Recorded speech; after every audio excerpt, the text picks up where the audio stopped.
Greetings, I'm Julius Caesar. Today I shall reflect on a verse attributed to one who lived a few decades after me, a man named Jesus of Nazareth. The verse in question comes from the Gospels, specifically Mark chapter 12 verse 14 and Matthew chapter 22 verse 21. It states, "Repay to Caesar what belongs to Caesar, and to God what belongs to God." This saying has been interpreted through the ages, but its essence remains straightforward.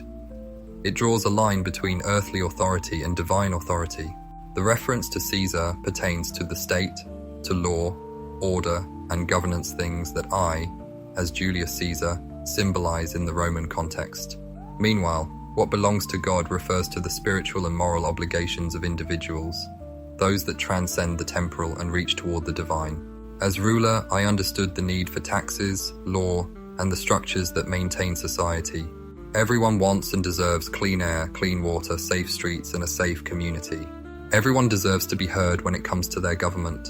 That is why I expanded both the Senate and citizenship during my reign.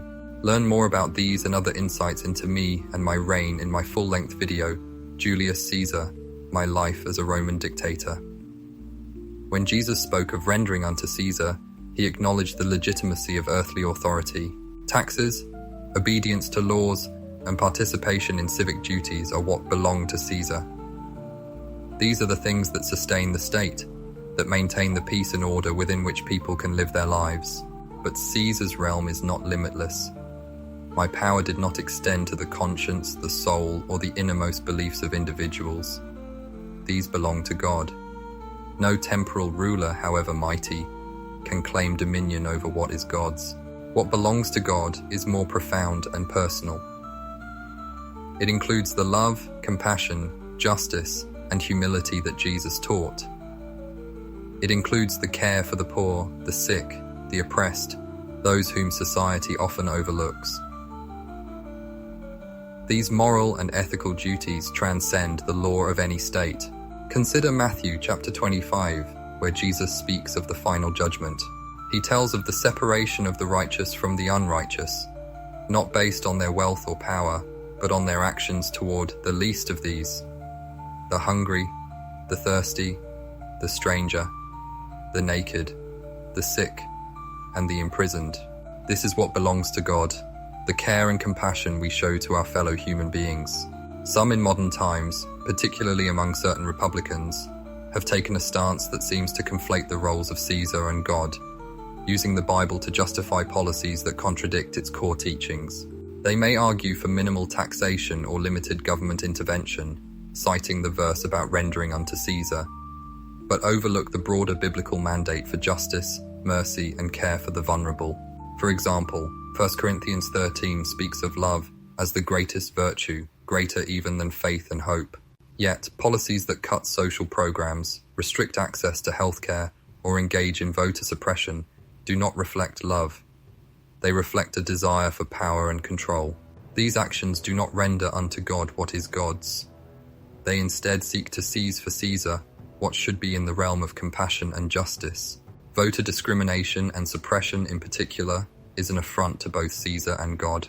From the perspective of Caesar, it undermines the very foundation of governance, a government that is supposed to represent and serve its people. By restricting the ability of certain groups to vote, it denies them their rightful participation in the civic life of the state. This is not rendering unto Caesar what belongs to Caesar. It is stealing from Caesar what rightly belongs to the people. In God's eyes, voter suppression is a sin against justice and equality. It is an attempt to silence the voices of the poor, the marginalized, and the oppressed, those whom Jesus championed. It disregards the biblical call to love and care for one's neighbor. In suppressing votes, one does not act in love.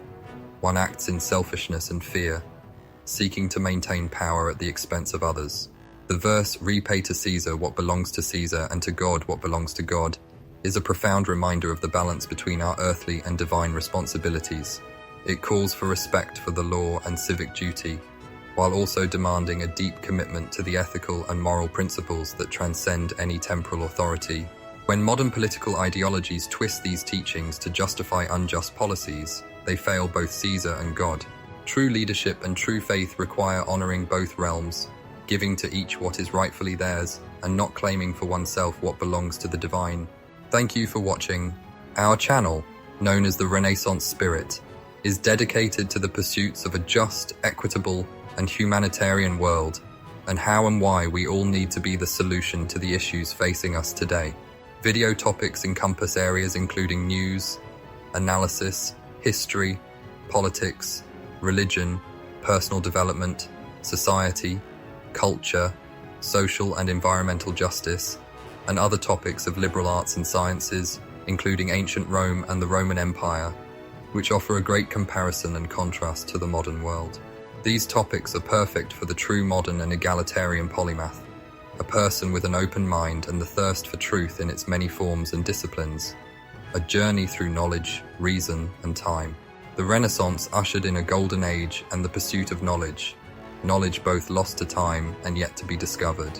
It gave birth to the Enlightenment, the Age of Reason, and the Age of Humanism.